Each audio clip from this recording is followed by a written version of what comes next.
మొండి జబ్బులు అనమాట.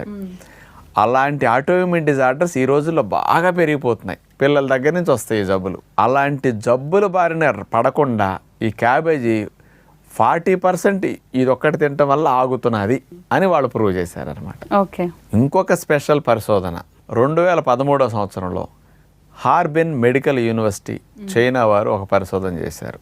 ఈ క్యాబేజీలో ఉన్న యాంథోసైనిన్స్ అనేవి 30% పైన కొలెస్ట్రాల్స్ని, బ్యాడ్ కొలెస్ట్రాల్ని తగ్గించేస్తున్నాయి. ఈ గుండె రక్తనాళాలు, ముఖ్యంగా కరోనరీ రక్తనాళాల వాల్స్ డ్యామేజ్ అవ్వకుండా చేస్తున్నదట. ఓకే. ఆ వాల్స్ డ్యామేజ్ అయితే ఏమవుతుంది, కొలెస్ట్రాల్ అనేది ఆ గోడల్లో పేరుకుంటా ఉంటుంది. వాల్ ఇంటర్నల్గా హెల్తీగా ఉంటే కొలెస్ట్రాల్ వచ్చినా జరిగి వెళ్ళిపోతుంది తప్ప అక్కడ పేరుకోదు. వాల్ హెల్తీగా ఉంటే ఆ హెల్తీగా ఉంచడం కోసం ఈ బాగా ఎక్కువగా యాంథోసైనిన్స్ ఉండటం వల్ల అట్లా ఉపయోగపడుతున్నదని వీళ్ళు తెలియజేస్తారు. అందుకని